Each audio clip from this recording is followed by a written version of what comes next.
السلام علیکم ورحمت الله وبرکاتہ. په نننۍ ویډیو کې به زه تاسو ته داسې یو تصویر جوړوم کوم چې تاسو ته په دې سکرین په شیشه باندې تاسو ته ښکاري. سبا ته 14 اګست ته تاسو چې داسې تصویر جوړول غواړئ نو دا ویډیو تر اخره پورې وګورئ. دا ټولو ناول به تاسو په خپل موبایل کې د پیکارټ اپلیکیشن اوپن کړئ.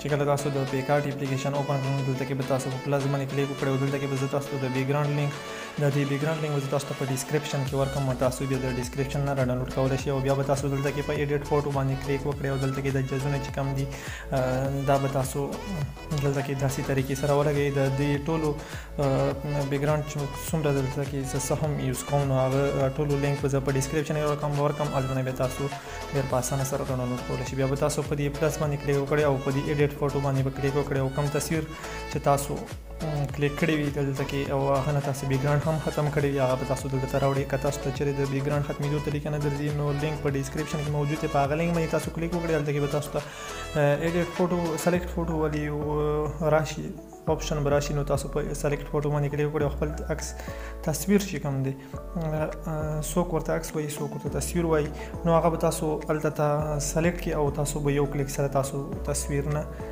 بیکګراوند چې کوم دی هغه به تاسو ریموو شي. بیا به تاسو په پلس باندې کلیک وکړئ د به هم تاسو دلته کې داسې طریقې سره راوړئ او د جنډا چې کوم دی د پاکستان فلیګ چې کوم دی دا به تاسو دلته کې داسې طریقې سره ولګوئ او بیا به تاسو په دې برش باندې به تاسو کلیک وکړئ. برش چې تاسو ته کوم برش نشان ښکاري په دې برش باندې به تاسو کلیک وکړئ او د تصویر به ځان ته زوم کړئ. دلته کې به تاسو معمولي شان به ایزر کړئ ختم کړئ. بیا به تاسو په ټیک مارک باندې کلیک وکړئ او تاسو په دې تصویر باندې کلیک وکړئ او برش باندې به کلیک وکړئ اپاسټي او دا به تاسو ورته معمولي شان کم کړئ.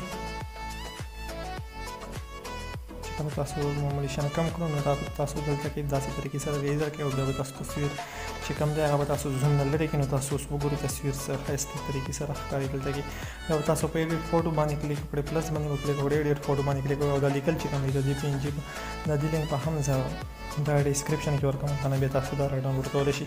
بیا به تاسو دا دلته کې راوړئ او اوس به تاسو تصویر چې کوم دی هغه ریډي شروع ډراو ته به راشئ او د تصویر به په خپل موبایل کې سیو کړئ. دا به تاسو اوس د لیټ روم اپلیکیشن ته کې ګورئ ما اوپن کړلو تاسو به هم د لیټ روم اپلیکیشن کې دا تصویر اوپن کړئ او دلته کې به تاسو په دې چوۍ باندې کلیک وکړئ او په میکس باندې به تاسو کلیک وکړئ. ټول ناول به تاسو دا کلر سلیکټ کړئ هیو چې کوم دی هغه به تاسو مخکې کړئ.